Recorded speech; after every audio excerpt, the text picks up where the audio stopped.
సాగర్ ఆఫీస్కి వెళ్ళడానికి బయలుదేరుతాడు. ఇక అక్కడ ఉన్న సాగర్, నర్మద వాళ్ళిద్దరూ కూడా బయటకు వస్తారు. ఇంతలో అక్కడ ఉన్న రామరాజు సాగర్ ఉన్నాడని తెలిసి వెంటనే చందుని పిలిచి చందుతో ఇలా అంటూ ఉంటాడు.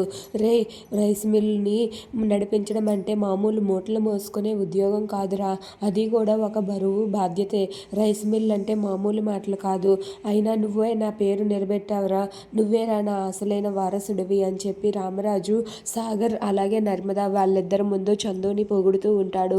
దాంతో అక్కడ ఉన్న సాగర్ అయితే ఒక్కసారిగా చాలా బాధపడుతూ తలదించుకొని అక్కడే అలా నిలబడి ఉండిపోతాడు.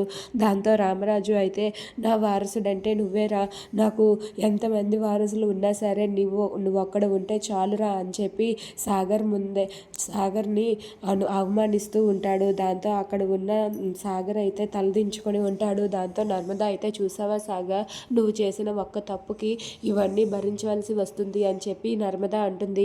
ఇక వెంటనే సాగర్ ఆగకుండా అక్కడి నుండి అయితే ఆఫీస్కి వెళ్ళిపోతాడు.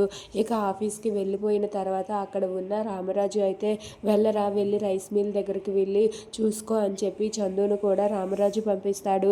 ఇక ఎటు వాళ్ళు అటు వెళ్ళిపోయిన తర్వాత వేదవతి అక్కడ నిలబడి ఉంటుంది.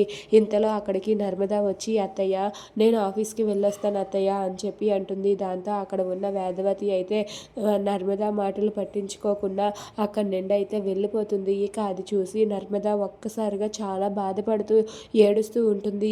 నేను ఈ ఇంటికి వచ్చిన కొత్తలో ఒంటరిదాన్నై నన్ను ఎవరూ పట్టించుకోకుండా ఉన్నాను. మళ్ళీ ఇప్పుడు నాకు అదే పరిస్థితి వచ్చింది.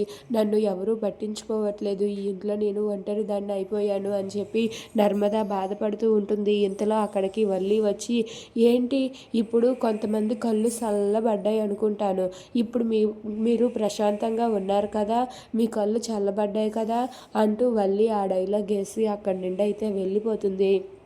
దాంతో నర్మద అయితే వాళ్ళ మావయ్య అత్తయ్య ప్రవర్తన చూసి చాలా బాధపడుతూ ఏడుస్తూ ఉంటుంది. ఇక ఆ మాట వినగానే అక్కడ ఉన్న వల్లి అన్న మాటలకు అక్కడ ఉన్న నర్మద అయితే ఇంకా బాధపడుతూ ఉంటుంది.